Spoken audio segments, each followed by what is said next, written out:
నగరంలో నారాయణ విద్యా సంస్థలో ఇంటర్ మొదటి సంవత్సరం చదువుతున్నటువంటి చరణ్ అనే విద్యార్థి కళాశాల భవనంపైకి ఎక్కి మరి ఫీజుల వేధింపు కారణంతో మరణించి దాదాపు 6 రోజులు గడుస్తా ఉన్నప్పటికీ నేటి వరకు ఇంతవరకు కూడా జిల్లాలో ఉన్నటువంటి పోలీస్ యంత్రాంగం ఆ విద్యా సంస్థల యాజమాన్యాలపైన కేసు నమోదు చేయలేదు. ఇప్పటికే విద్యార్థి సంఘాలుగా అనేక రూపాలలో ఆందోళన కార్యక్రమాలు నిర్వహించినప్పటికీ ఇప్పటి వరకు కూడా జిల్లాలో ఉన్నటువంటి పోలీస్ యంత్రాంగం ఏమాత్రం కూడా స్పందించలేదు. ఇవాళ అనంతపురం జిల్లా పోలీస్ యంత్రాంగం పైన మరి విద్యార్థి సంఘాలకు కానీ ప్రజలకు కానీ అపారమైనటువంటి నమ్మకము ప్రేమ ఉంది.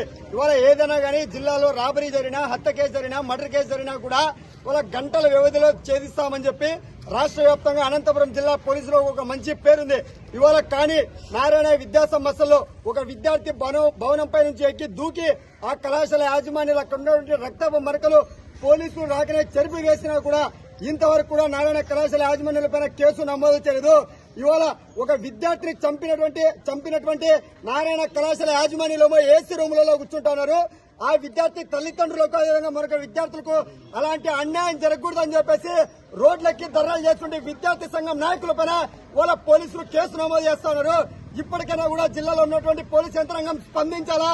ఇవాళ విద్యార్థి నాయకులపైన కాదు కేసులు పెట్టాల్సింది ఆ విద్యార్థులు ఫీజుల వేధింపుతో వేధించి హత్యగా భావించినటువంటి నారాయణ విద్యా సంస్థల యాజమాన్యాలపైన కేసు నమోదు చేయాలని చెప్పేసి అనంతపురం జిల్లా ఎస్పీ గారు కూడా విద్యార్థి సంఘాలుగా విన్నపిస్తా ఉన్నాం. అదేవిధంగా ఈ జిల్లాలో ఉన్నటువంటి ఎమ్మెల్యేలు, మంత్రులు, మినిస్టర్లందరూ కూడా స్పందించాలా?